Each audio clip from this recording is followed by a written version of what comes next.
tengan acceso a la información. Listo. Estamos grabando y voy a compartir el escritorio. Porque la clase de hoy quiero ver el tema eh, de probar homocedasticidad entre dos poblaciones, eh, que tiene que ver con el problema que estábamos viendo ayer, eh, de identificar diferencias en medias de dos poblaciones normales. Les digo que ese es un problema muy común en la industria, sobre todo en la investigación, ¿no? Que dijimos que había población uno. ¿Sí se ve mi escritorio? Perdón. Sí se ve. Sí. Aquí estaba la población 2. Y habíamos dicho que lo que pretendemos nosotros como estadísticos es sacar muestra de estas dos poblaciones, sacar una muestra, y X1, N1, Y1, YN2. Y cada población técnicamente tiene una media, ¿verdad? Y yo quiero, desde el punto de vista estadístico, responder a la pregunta si las medias son iguales. La única forma que tengo entonces es pues, que me pases una muestra de la población 1, me pases una muestra de la población 2, y con eso yo trate de responderte esta pregunta. Nosotros vimos dos casos, cuando las varianzas son conocidas y cuando las varianzas son desconocidas, pero iguales. ¿Se acuerdan? Ese fue el último caso, ¿no? En donde yo suponía que las poblaciones eran normales, con su media mu x y varianza sigma cuadrada, y luego y1, yn2, sí, porque cada uno tiene su tamaño de muestra aleatoria, de una normal, con su media mu y varianza sigma cuadrada. Aquí lo importante en este caso es la homocedasticidad, es decir, estoy suponiendo, para que todo funcione, habíamos dicho que necesitábamos suponer que las varianzas sean iguales. A eso nosotros le llamamos homocedasticidad de la población. Entonces, yo la pregunta entonces que haría, si tú quieres responder esta pregunta de si las medias son iguales y para responderla yo necesito saber si las varianzas son iguales, vean qué chistoso, ¿no? Porque ahora resulta que para que yo te pueda responder la primera pregunta de forma exacta, el supuesto que me está solicitando el modelo, la teoría que estoy desarrollando, es que necesito que las varianzas sean iguales. Entonces, antes de responderte de si las medias son iguales, que es esta la pregunta que quisiera yo responder, antes de responder esta pregunta, creo que tendría que responder la pregunta de si las poblaciones tienen la misma varianza. Entonces, precisamente la clase de hoy lo que quiero ver es cómo respondemos a esta pregunta, de si los datos son homocedásticos o no. Datos homocedásticos quiere decir que las dos poblaciones tienen la misma varianza. Y esto se empieza a complicar, ¿eh? Ya después ustedes van a ver este mismo problema, pero con K poblaciones distintas. O sea, entonces ya se tienen, pues, no sé, 5 poblaciones y se quiere medir algún efecto en alguna de las 5 poblaciones, pues ya es la generalización de este problema, ¿no? Ahorita estamos viendo un problema muy simple. Entonces, ¿cómo verifico homocedasticidad, no? Entonces, ¿cómo lo voy a hacer? Pues voy a construir un intervalo, es la forma en que lo vamos a atacar. Vamos a construir un intervalo de confianza. ¿Para qué? Para el cociente de varianzas. Ese es el que voy a hacer ahorita. Voy a construir un intervalo de confianza para el cociente de varianzas. ¿De qué me va a servir este intervalo? Pues ahora lo interesante es que si yo logro construir un intervalo para el cociente de varianzas, el número 1 va a tomar relevancia. Si yo construyo el intervalo de confianza, voy a cambiar aquí mi plumita. Y resulta que el intervalo contiene al 1. Ya se imaginaron esas, o sea, ahorita lo voy a construir.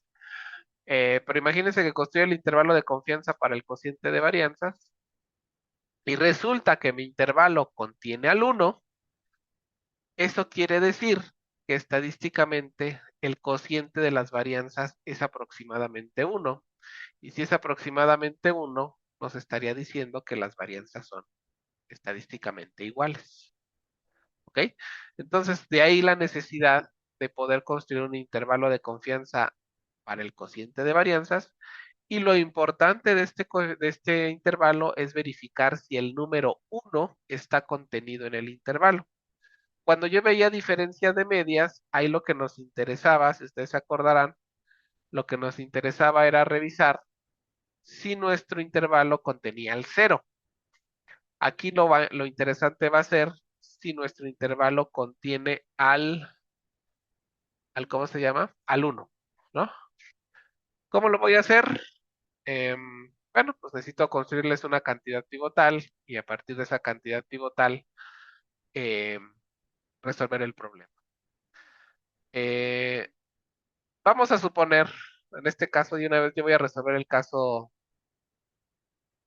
eh, general. Vamos a suponer medias, medias desconocidas, de una vez desconocidas. Es muy rápido. O sea, me vas a dar, nuevamente en el contexto que yo estoy trabajando, me vas a dar dos poblaciones, una muestra aleatoria del modelo normal con sus parámetros mu x, sigma x cuadrada, y una muestra del normal con media y, mu y mu y sigma y cuadrada. Van a ver que es muy fácil, porque muchos de los teoremas que estuvimos trabajando los vamos a aplicar. Si yo agarro la muestra en x, que llega hasta n1, y calculo esta cantidad, esto yo ya sé cómo se distribuye, lo hemos hecho muchas veces, teorema de Cochrane, lo demostramos, nos costó mucho trabajo, pero logramos demostrar que cuando yo muestreo del modelo normal, esta cantidad sigue una distribución G cuadrada con n menos 1 grados de libertad. Por otro lado, si yo agarro la muestra en Y, esta va hasta N2, y hago exactamente el mismo cálculo, nomás que aquí va entre sigma y cuadrada, aparece la G cuadrada, aquí va con N1 grados de libertad, aquí iría con N2 menos 1 grados de libertad. ¿Ok? ¿Qué pasa si yo hago el cociente de dos G cuadradas independientes? ¿Se acuerdan de ese ejercicio que les dejé de tarea al inicio del semestre cuando estábamos viendo repaso de probabilidad? Que les dije más adelante, vamos a sacar el cociente de dos G cuadradas. Pues eso es lo que voy a hacer. Voy a sacar el cociente de estas dos G cuadradas. Voy a agarrar la G cuadrada que está aquí abajo, que es la suma desde igual a 1 hasta n1 de y menos y barra cuadrado entre sigma y, ahí, sigma y cuadrada, y la voy a dividir entre la g cuadrada, que es xy, menos x barra al cuadrado, entre sigma cuadrada x. ¿Qué es lo que nos decía el teorema que ustedes resolvieron en su tarea? Nos decía, si tú tienes dos g cuadradas y haces el cociente de las dos g cuadradas, cada una entre sus grados de libertad, acuérdense de ese teorema, lo voy a poner por acá. Teo. X se distribuye g cuadrada con n grados de libertad, y se distribuye g cuadrada con m grados de libertad, x independiente de y. El teorema que ustedes demostraron es que si ustedes agarran a x y la dividen entre n y agarran a la y la dividen entre m, aparece la distribución f con grados de libertad n, m. ¿De acuerdo? Ese es el teorema que ustedes demostraron al inicio del curso. Pues justamente ahorita estoy usando ese teorema, si ustedes se dan cuenta, estoy agarrando una g cuadrada con n2 menos 1 grados de libertad, entonces tengo que dividir entre esto, ¿no? y luego dividido entre otra G cuadrada entre sus grados de libertad, que es N1 menos 1. Si todo está bien, que sí lo está, puesto que estamos suponiendo normalidad, ya sabemos que las distribuciones son G cuadradas y las G cuadradas son independientes, puesto que supongo que los muestreos son independientes. Eso es muy importante. La muestra en X es independiente de la muestra en Y. Entonces, esto nos concluye que esto se distribuye F de parámetros N2 menos 1, N1 menos 1. Si ustedes trabajan con con este cociente, van a llegar a que es sigma x cuadrada, que está aquí abajo, sube ahí arriba. Aquí quedaría sigma cuadrada y. Y muy interesante, vamos a cambiar de colorcito para mostrarles. Esto que ustedes están viendo aquí en verdecito, ya lo conocen. Suma de xy menos x barra al cuadrado entre n1 menos 1. ¿A poco no es la estimación insesgada de sigma utilizando la muestra x? Y voy a cambiar a amarillito por acá, los colores.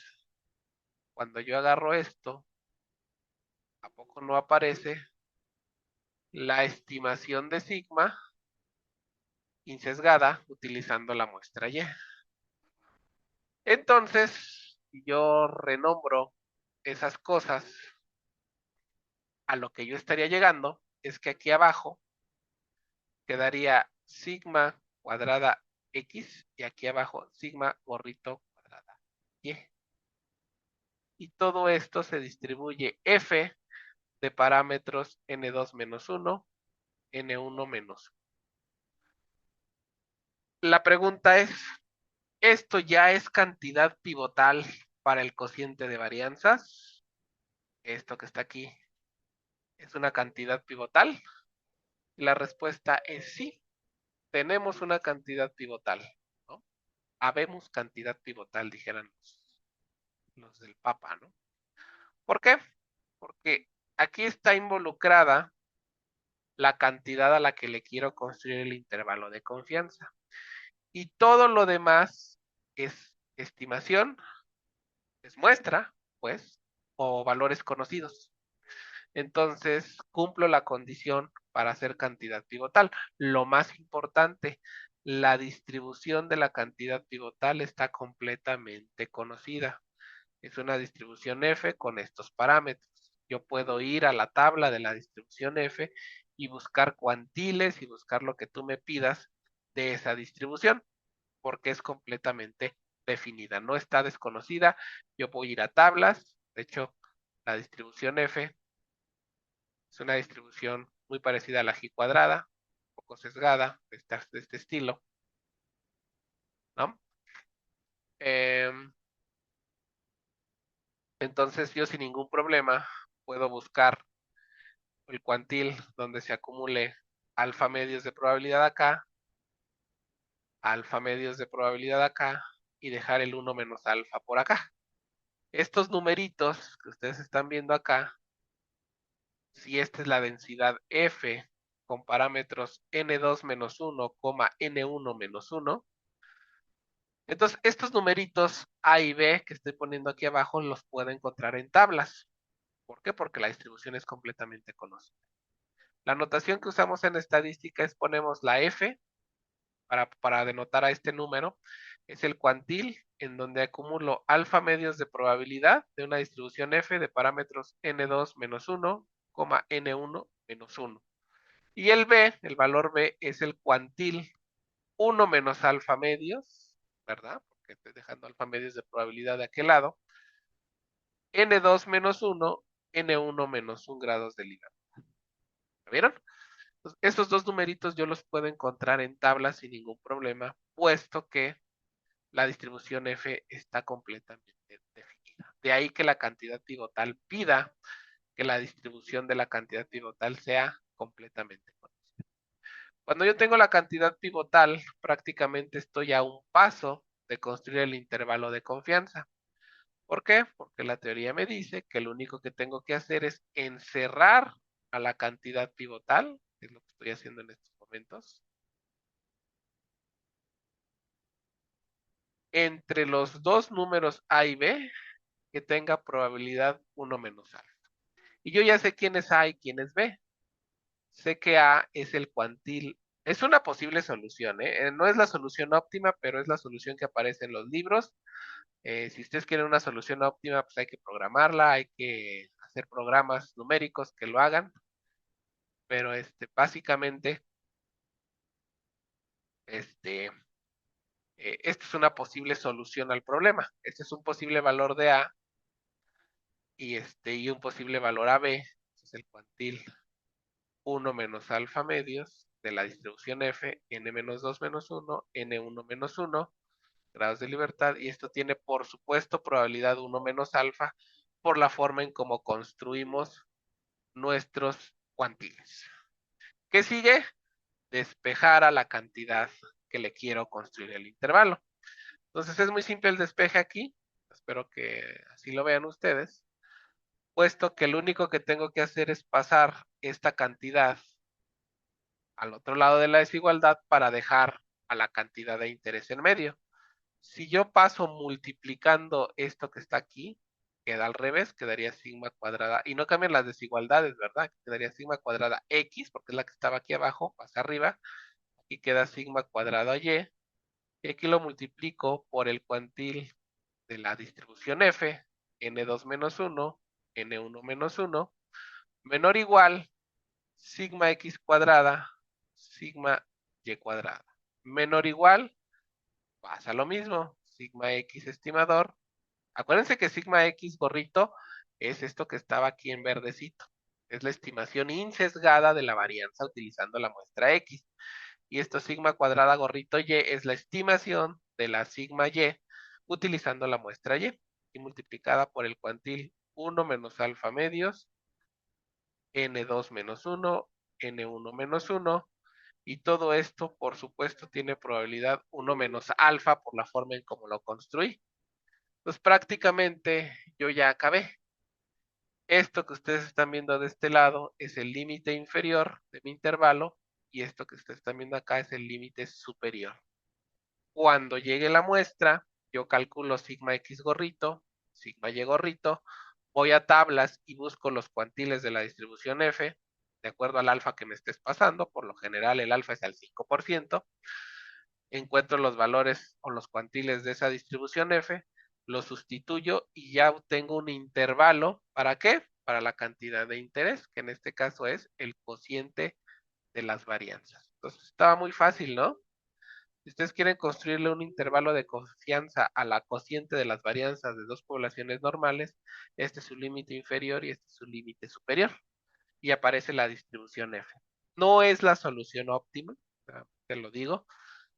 Realmente hay que hacer un análisis un poquito más complejo porque es un análisis ya numérico en donde yo tengo que buscar los números A y B óptimos, A y B óptimos, que hagan que el intervalo se haga lo más pequeño posible.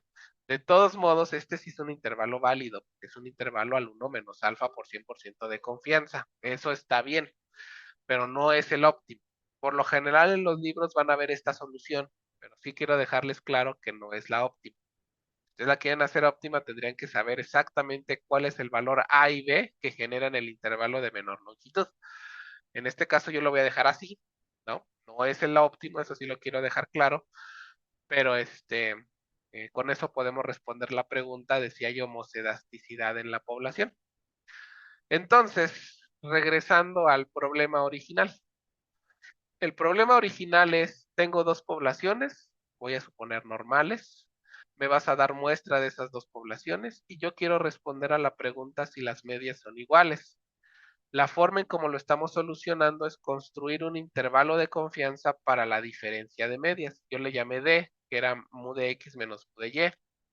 Le voy a construir un intervalo a D. Y yo les dije, para resolver este problema hay dos casos. Cuando las varianzas son conocidas, lo puedo resolver. Cuando las varianzas son desconocidas pero iguales, también lo puedo resolver. Entonces, ahí es donde surgía la pregunta, ¿y cómo vas a saber si las varianzas son iguales? Pues la forma en cómo lo hacemos en estadística es, primero respondo entonces la pregunta de si tengo homocedasticidad en las poblaciones. ¿Cómo lo hago? me das la muestra X, me das la muestra Y, calculo un intervalo de confianza para el cociente de las varianzas mediante esta fórmula que acabamos de obtener. Si el intervalo contiene al 1, ya la hice. Puedo garantizar homocedasticidad. Quiere decir que estadísticamente las varianzas son iguales. El intervalo contiene al 1. Si el intervalo contiene al 1, quiere decir que el cociente de varianzas estadísticamente vale 1. Y si el cociente vale 1, quiere decir que las varianzas son iguales. Entonces, es una posible forma de resolver este problema. Hay otras, no crean que es la única. Pero esta es una posible solución. Me das la muestra, calculo el intervalo de confianza para el cociente de varianzas. Si el 1 está contenido, ya la hice. Utilizo lo que vimos la clase pasada para construir el intervalo de confianza para la diferencia de medias, suponiendo homocedasticidad o igualdad de varianzas. ¿Qué pasa si ustedes hacen este intervalo de confianza y resulta que no contiene al 1? Si no contiene al 1, entonces yo puedo afirmar que estadísticamente las varianzas son distintas. No hay homocedasticidad. Por lo tanto, lo que vimos la clase pasada no se puede aplicar, puesto que para solucionarlo yo necesitaba la homocedasticidad. Se acordarán que fue uno de los supuestos que yo pedí, la homocedasticidad para poder garantizar el cálculo del intervalo de confianza. Entonces, ¿qué pasa cuando el intervalo para el cociente de medias no contiene al 1 y aún así quiero hacer la prueba para igualdad de medias?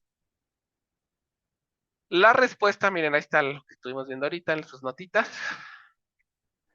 La respuesta cuando no hay homocedasticidad, este es el caso 3, esto es lo que les quería presentar de las notas, porque sí es todo un show.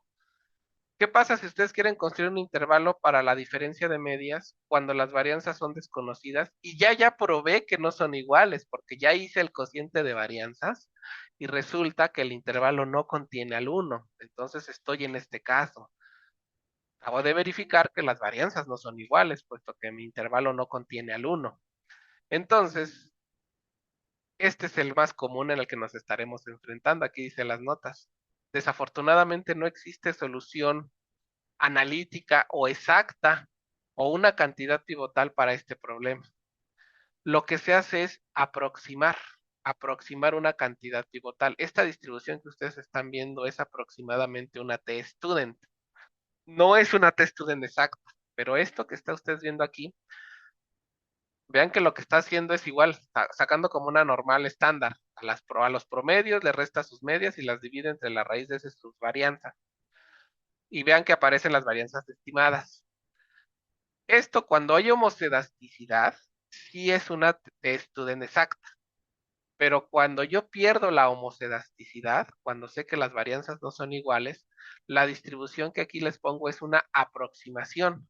Luego entonces el intervalo de confianza que yo construya también va a ser aproximado. Entonces ya no son exactos. En ese momento ya empiezan a ser intervalos aproximados. Y todavía se complica mucho porque ustedes dirán, ¿y quién es esta n o esta nu que le llaman en griego, no? Porque es una t-student con nu grados de libertad. ¿Quién es nu? ¿Cuánto vale nu? Pues ahí les va. Nu vale todo esto. Entonces se complica bastante el cálculo y de hecho ni siquiera es un intervalo exacto.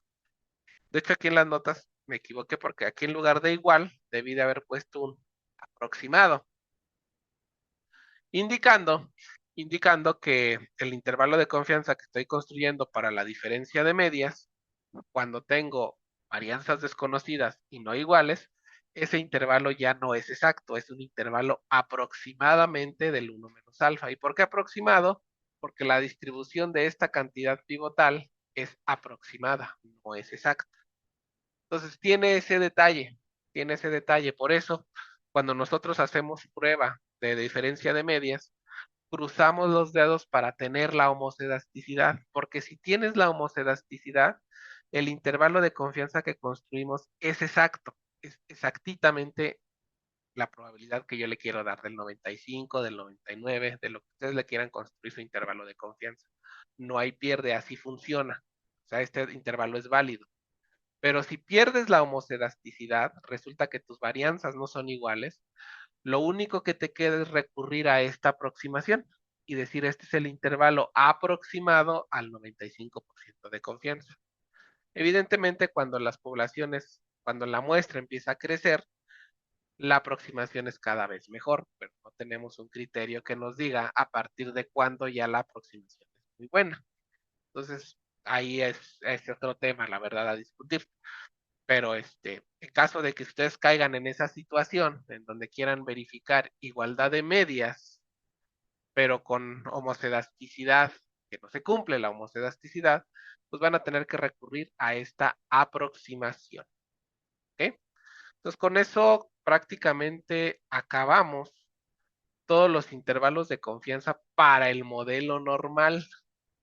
Si dan cuenta, yo me la pasé hablando del modelo normal. Les dije, vamos a sacar una muestra del modelo normal, construyamos un intervalo para la media, construyamos un intervalo para la sigma, construyamos un intervalo para la diferencia de medias, construyamos un intervalo de confianza para el cociente de varianzas, pero todo versó o todo estuvo alrededor del modelo normal. Y ustedes se preguntarán, ¿y qué va a hacer cuando nos llegue un modelo Bernoulli, un modelo Poisson, un modelo exponencial? ¿Qué vamos a hacer? Pues precisamente en sus notas empieza un capítulo que dice intervalos de confianza para poblaciones normales. Desafortunadamente, en esta teoría, van a ser contados los casos en donde vamos a poder encontrar cantidades pivotales cuando las muestras no son normales. Aquí les pongo un ejemplo. O sea, hay a veces en donde sí podemos encontrar cantidades pivotales, otras en donde no. Y entonces vamos a tener que caer en aproximaciones. En el ejemplo 4.3.1 viene una muestra de la población uniforme 0 teta. Y aquí les dice, mira, se puede probar que esta cantidad, donde YNN es el máximo de la muestra, es el máximo de esta muestra, sigue una distribución conocida y por lo tanto es cantidad pivotal para teta. Eso es lo que dice ¿cómo se llama? El ejercicio. Entonces, cuando no tengo normalidad, puedo recurrir o puedo tener cantidades pivotales, pero son contadas, o sea, en algunos casos, no siempre. Eh, entonces, la pregunta es, pues sí, si yo les doy la cantidad pivotal, creo que pueden resolver el problema, porque lo único que tendrían que hacer es encerrar a la cantidad pivotal entre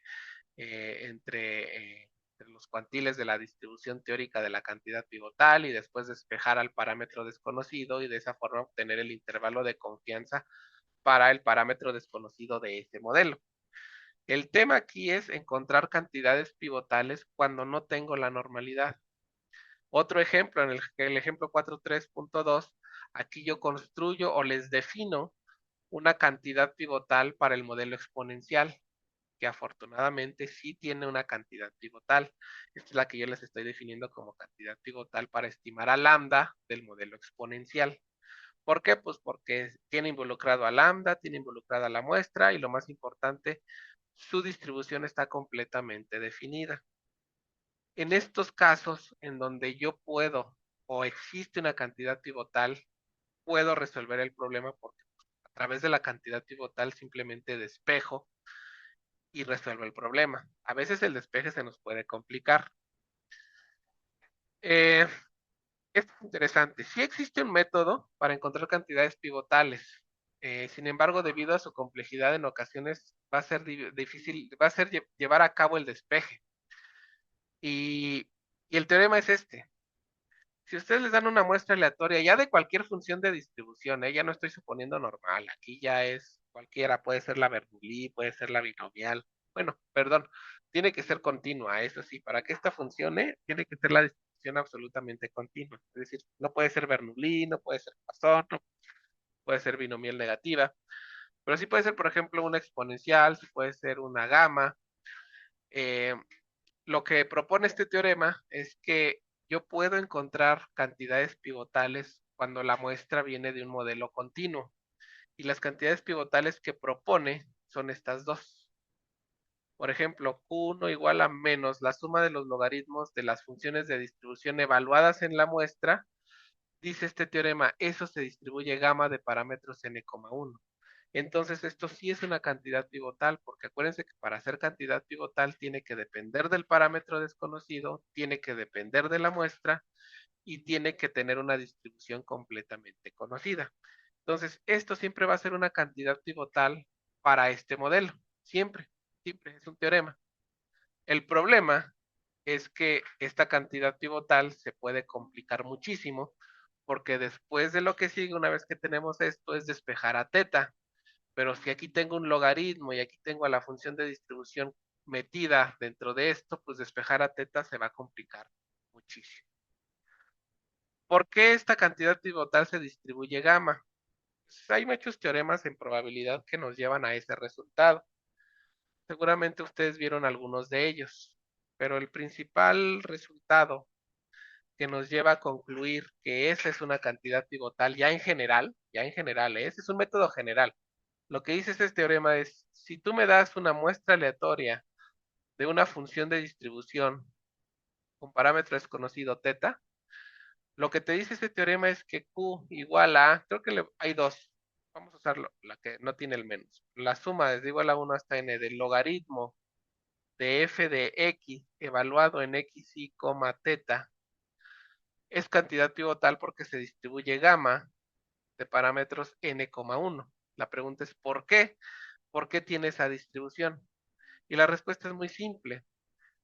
Cuando la distribución es continua, es muy importante continua, porque si no, no funciona el teorema. Seguramente ustedes vieron un teorema sin probabilidad. Si x se distribuye con cierta función de distribución f, el teorema dice que entonces si ustedes agarran la función de distribución y aplican a la variable aleatoria, le aplican la función de distribución, ustedes obtienen la uniforme 0,1. Eso estoy casi seguro que ustedes lo vieron. O sea, es un teorema clásico de probabilidad. Si ustedes agarran una variable aleatoria que se distribuye de forma continua de acuerdo al modelo f de x, si ustedes agarran f de x y evalúan a la variable aleatoria, van a obtener una uniforme 0,1. Hay otro teorema, que si ustedes agarran una uniforme 0,1 y le sacan un logaritmo a la uniforme 0,1,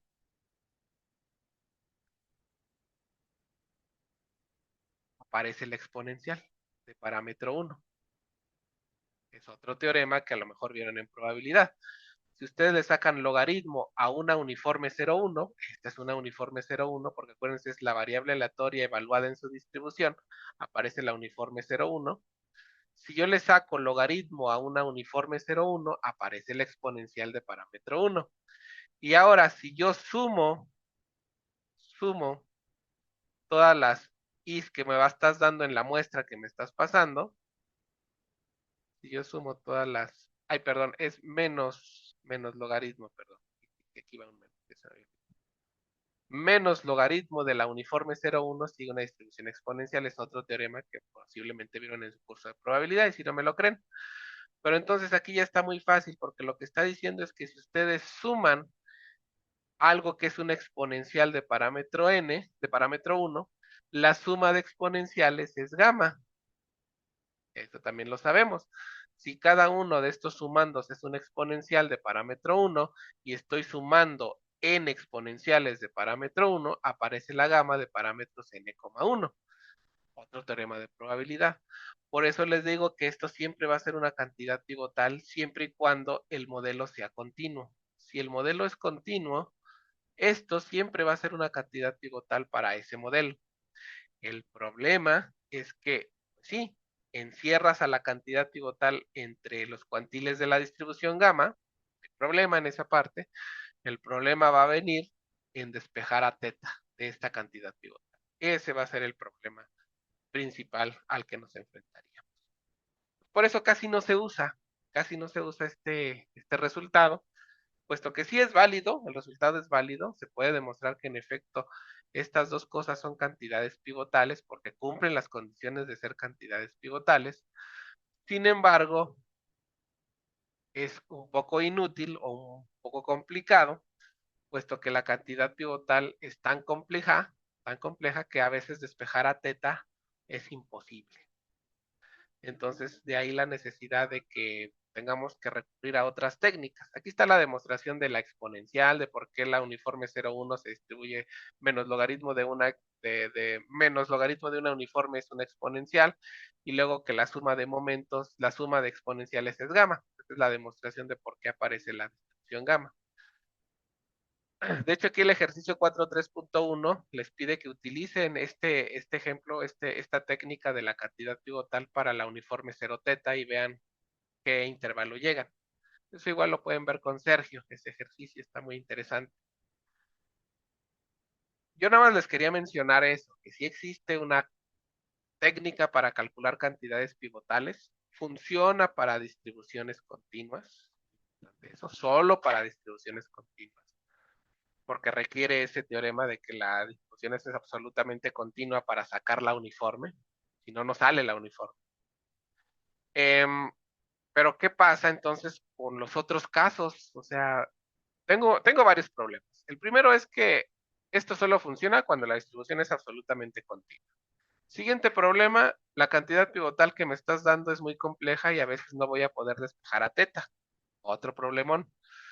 Luego entonces, ¿qué tengo que hacer, por ejemplo, para el modelo Bernoulli? Un modelo tan simple como el modelo Bernoulli. ¿Cómo le voy a hacer para construir un intervalo de confianza para el parámetro desconocido teta? Pues vamos a recurrir a la teoría asintótica de los estimadores máximo verosímiles. Eso es lo que vamos a estar haciendo. Esa es una de las formas de atacar este problema. O sea, el problema de este camino de la cantidad pivotal es que a veces el despeje es horrible y no vamos a poder encontrar el intervalo de confianza de forma analítica porque el despeje se nos complica mucho. Lo que yo les estoy proponiendo es, pues, bueno, cuando, cuando tú me das una muestra aleatoria de cualquier modelo, puede ser el Bernoulli, tú me dijiste que bajo condiciones de regularidad, muy importante eso, bajo condiciones de regularidad, recuerdan ellas, ¿no? Lo vimos en la cota inferior de Kramer-Rao. Yo sé que el estimador máximo verosímil de este modelo se distribuye aproximadamente normal, centrado en el verdadero parámetro y con varianza 1 entre n veces la información de Fisher. ¿Se acuerdan? ¿Verdad? Pues esto nos va a ayudar muchísimo para construir una cantidad pivotal para teta. Muchísimo. ¿Por qué? Si esto lo tomo como válido, dado que hay condiciones de regularidad, yo podría hacer algo similar. Miren, voy a agarrar el estimador máximo verosímil, le voy a restar la media y lo voy a dividir entre la raíz de la varianza. ¿Cómo se distribuye esto? Aproximadamente, todo es aproximación a partir de este momento. Normal 0,1. La pregunta es, ¿esto ya es cantidad pivotal para teta? La respuesta es sí. Aquí está teta involucrado, aquí está teta involucrado, aquí está la muestra involucrada y lo más importante, la distribución completamente conocida. ¿Ok? ¿Cuál es el problema? Porque yo ya con esto yo ya podría técnicamente construir un intervalo de confianza aproximado para teta. Ya en el caso general, ¿eh? Ya es F cualquier modelo. Ya es F cualquier modelo. Sé que este es cualquiera. ¿Por qué? Porque estoy sacando provecho de que los máximo verosímiles se aproximan a una normal.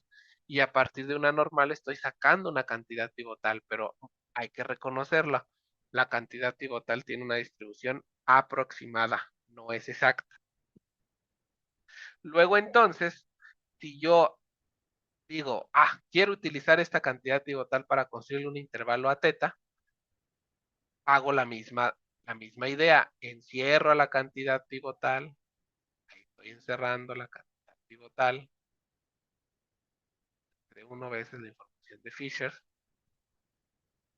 entre dos números para que tengan una probabilidad de 1 menos alfa. Yo ya sé quién es A y B, ¿eh? En el caso de la normal está regalado. Acuérdense que la normal 0,1 sí es simétrica, está muy bonita, es una distribución así acampanada. Y yo ya sé cuánto tengo que dejar para tener 1 menos alfa. Aquí es el cuantil alfa medios y el cuantil 1 menos alfa medios. Y por simetría, pues 1 es el negativo del 1. Entonces eso ya lo tengo resuelto.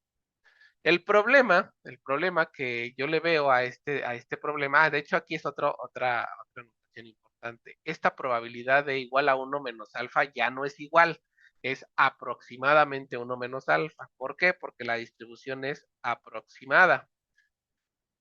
Entonces, si yo tomo esa cantidad pivotal, la encierro entre los dos numeritos para que tenga una probabilidad aproximada del 1 menos alfa, el siguiente paso es encerrar a teta, ¿verdad?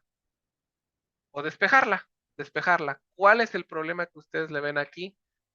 Pues, ¿cómo voy a despejar a teta si aquí tengo la información de Fisher aplicada a teta? ¿Ya la vieron? Ese es un problemón.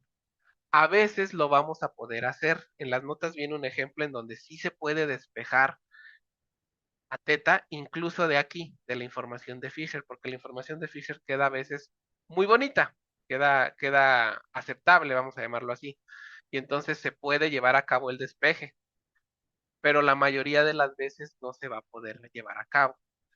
Si ustedes siguen sus notitas, y estoy viendo esto, miren, ahí está, aproximadamente normal, todo esto lo estamos viendo ahorita. El tema es, por ejemplo, en este caso, vean, este es el modelo Poisson. El estimador máximo verosímil es X barra, entonces la aproximación es esta, ¿no? Es lo que nos dice, es lambda entre n veces la información de Fisher. En el caso de la Poisson, la información de Fisher es muy bonita, es 1 entre lambda, hay que calcularla.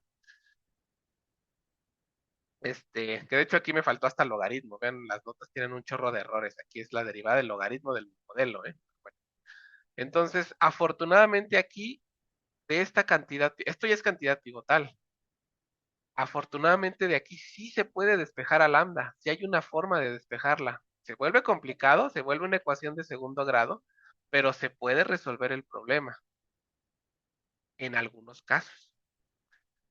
¿Por qué? Porque la información de Fisher está bonita y eso ayuda al despeje.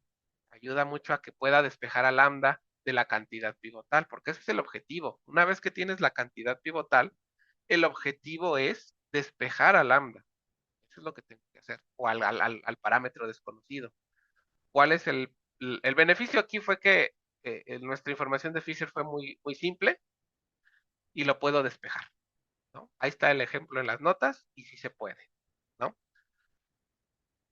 Muchas veces nos da flojera hacer ese despeje y se recurre a una segunda aproximación. Dame mi pizarroncito. ¿Por qué? ¿Cuál es la segunda aproximación que les voy a proponer? Pues ya que estás en esta parte, ¿por qué no haces una segunda aproximación? Bueno, vamos a hacerlo desde este lado. Si te está costando despejar a teta de la cantidad de la información de Fisher, si ese es el problema al que te estás enfrentando, que no puedes despejar a I de teta puede ser muy compleja. Puede tener un exponencial, puede tener cuadrados, puede tener cubos, puede tener muchas cosas. La información de Fisher puede ser muy compleja. Entonces, una propuesta que se hace es, pues, aproxima a la información de Fisher. Vean lo que voy a hacer. Voy a agarrar exactamente lo mismo, lo voy a dividir entre 1 entre n veces y vean lo que voy a hacer mañosamente. Voy a enchufar el estimador máximo verosímil en la información de Fisher. ¿Ya vieron lo que hice? En lugar de poner I de teta, puse el estimador máximo verosímil, lo estoy enchufando. Y esto va a ser una doble aproximación. Voy a ponerla hasta prox porque ya es una segunda aproximación a una normal 0,1. Se está aproximando dos veces, ¿eh? Primero porque el estimador máximo verosímil aproxima una normal, pero después estoy mañosamente cambiando o enchufando el estimador máximo verosímil dentro de la información de Fisher. Entonces es una segunda aproximación. Pero ¿cuál es lo bonito de esta cantidad pivotal que les acabo de encontrar? Que el despeje está regalado. Si ustedes encierran a la cantidad pivotal que les acabo de mostrar, el despeje de teta está regalado porque solo teta ya nada más queda arriba. Aquí queda 1 entre n veces la información de Fisher evaluada en el máximo verosímil, menor o igual a b, y esto tiene probabilidad aproximadamente del 1 menos alfa. Y aquí despejar a teta está regalado, simplemente este pasa multiplicando, este pasa restando, y se acaba el problema. Acuérdense que en este caso, como estamos en el modelo normal 0,1, A es el cuantil menos 1 menos alfa medios y B es el cuantil 1 menos alfa medios. Esto ya lo hemos visto muchas veces. Cuando ustedes despejen, les va a quedar estimador máximo verosímil menos cuantil 1 menos alfa medios, raíz de 1 entre n veces información de Fisher evaluada en el estimador máximo verosímil, menor o igual que teta. Ya hice el despeje, ahí me salté varios pasos. Estimador máximo verosímil más cuantil 1 menos alfa medios, raíz 1 entre n veces la información de Fisher, estimación máximo verosímil. Y esto va a tener una aproximación al 1 menos alfa. Entonces, este es el intervalo ya general para cualquier modelo, no nada más para el modelo normal, ya es para cualquier modelo que cumpla las condiciones de regularidad. Por ejemplo, el modelo Bernoulli. El modelo Bernoulli cumple las condiciones de regularidad. Entonces, si yo les pido un intervalo de confianza para teta del modelo Bernoulli, sin ningún problema pueden ocupar esta aproximación. ¿Cuál es el problema? Que son aproximaciones. Y de hecho, esta es una segunda aproximación porque mañosamente están cambiando la información de Fisher por la información de Fisher estimada. ¿Por qué? Para que se facilite el despeje de teta. El despeje de teta es mucho más fácil aquí porque nada más aparece aquí. Aquí abajo ya no aparece teta, aparece el estimador máximo verosímil y el despeje es muchísimo más simple y nos deja teta en el centro y puedo construir un intervalo de confianza, límite inferior, límite superior para teta, ¿de acuerdo? Y esa es la forma en cómo podemos generalizar el problema y resolverlo cuando no tenemos normalidad. Utilizamos propiedades asintóticas, ¿ok? De hecho, no sé si por acá lo puse en las notas, el general, el modelo general. Aquí debe estar lo que acabamos de ver. Es este lo que acabamos de ver. Este de acá. Pero muy importante, es aproximado. Es aproximado. Y este ya es la fórmula general para encontrar un intervalo de confianza utilizando la técnica de máxima verosimilitud en poblaciones no normales, pero bajo condiciones de regularidad. Y si no hay condiciones de regularidad, esto no funciona. La aproximación normal no funciona, entonces no lo puedo aplicar. Entonces, ya con esta fórmula que ustedes tienen aquí, ya podrían calcular intervalos de confianza para cualquier modelo, siempre y cuando ese modelo cumpla condiciones de regularidad. ¿De acuerdo? La siguiente clase dejo el tema de qué pasa si le quiero construir un intervalo de confianza a una transformación, del parámetro. Eso también está interesante, porque muchas veces yo no le quiero construir o no quiero estimar a teta, quiero estimar una transformación de teta. Luego entonces surge la necesidad de construir un intervalo de confianza para la transformación del parámetro. Pues también vamos a utilizar las aproximaciones asintóticas normales. Es la forma en que vamos a usar. Entonces la siguiente clase, pues ya ni sé si el viernes hay clases o mañana no hay clases, pero pues no sé si el viernes, yo les debo varias clases, ya les debo dos. ¿Quieren que la veamos este viernes? ¿Reponerles una de las clases? ¿O la reponemos otros viernes? Digo, porque este viernes que viene es como puente. Entonces igual y les rompo ahí sus vacaciones, ¿no? Entonces, ¿qué opinan? Yo les debo dos clases, lo reconozco. Ya van dos clases que les debo. Y tendría que ser en viernes, se las puedo poner. Estoy viendo aquí mi calendario, pues que sería viernes 2 de mayo, pero rompe el puente. Entonces la otra es reponerla mejor el viernes 9 y otra el viernes 16. Como ustedes me digan. Yo sí puedo el viernes, este viernes. Ustedes díganme.